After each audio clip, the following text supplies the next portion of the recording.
Tribe, welcome to another edition of Tribe Vibe TV, where today we have a very important announcement to make about an upcoming competition that we want to announce for all of you to take part in as spectators and some as competitors. That's right, the Ruben Studdard Celebration Weekend is back, and this year is the Ruben Studdard Magic City Marathon, and Iron Tribe Fitness is hosting our very own fitness festival, and it's going to be a competition that is in the format of an invitational. We've invited our top coaches, male and female, and our top athletes already, so you know who you are if you've been invited, to compete amongst the best CrossFit athletes in the state of Alabama. Basically, we're going to reach out to every CrossFit affiliate throughout the state and invite them to bring their top 2 males and top female to this event. It'll take place on November 18th, downtown in Lynn Park. As we said, we'll be hosting the event. We're limiting it to 80 competitors, and those 80 competitors will compete in multiple WODs to crown a champion for this year's Iron Tribe Fitness Festival. Been able to talk to a lot of the athletes who competed in past events, and they've wanted to see our coaches compete. This will be an opportunity to see that, along with seeing our best athletes and coaches go up against some of the best athletes and coaches throughout the state of Alabama. 9 a.m. on the 18th.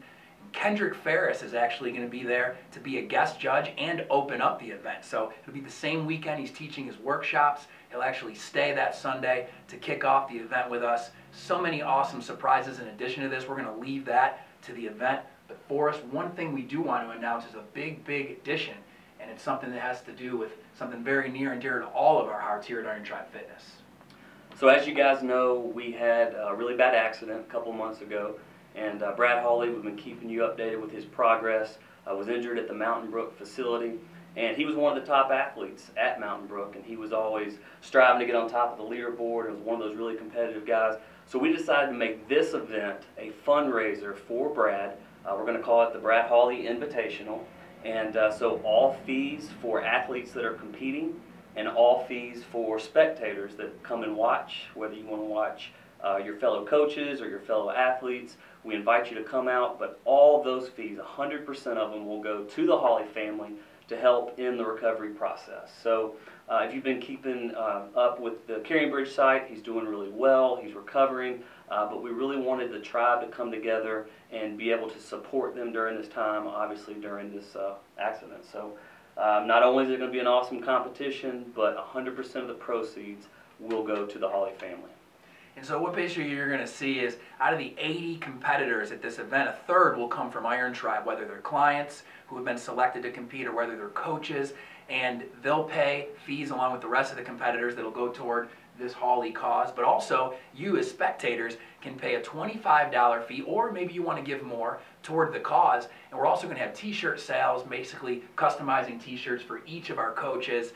And guess what? One of those people competing from Iron Tribe, it's going to be this guy right here. So it's going to be pretty interesting. Did you know that? I just found out.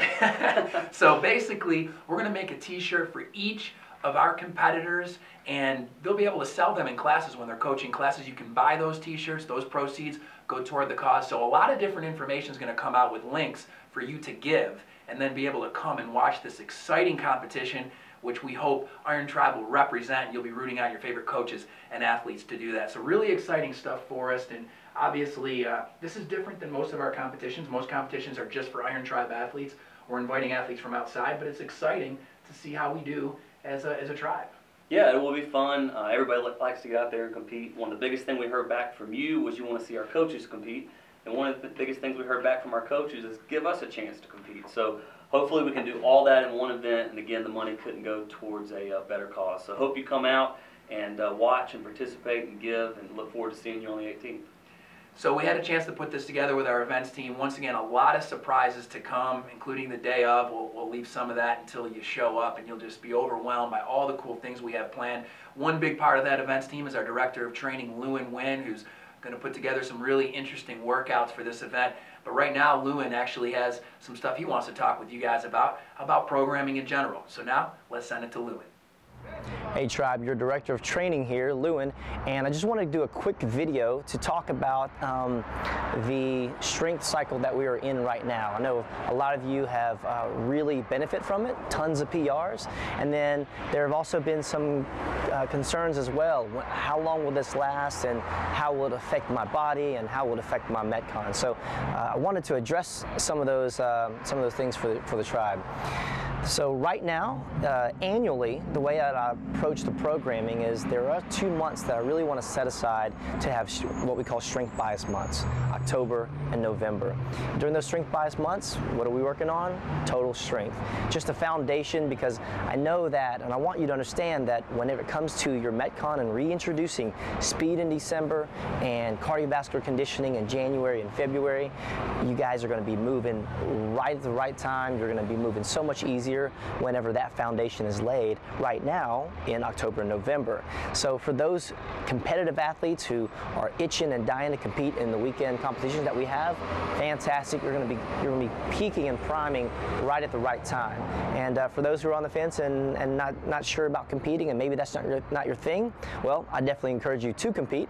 But know that the program will work all the same for you too. Now let's talk about how much of a shift. What I've done was I've gone back in the past 4 months and just divided the number of days that we had strength bias workouts compared to our regular classes. And I kind of knew the percentage, but I wanted to get an exact number. And what we found is across the 4 months, we averaged 32% of the days. That was a low of 25 and a high of 37% across June, July, August, and September. So now that you know that, how will it affect October and November? Basically, of all the workouts that'll pop up in the month of October and November, you'll see about 50% of them being strength bias. So for those of you that are, loving the strength days, that's what you can expect.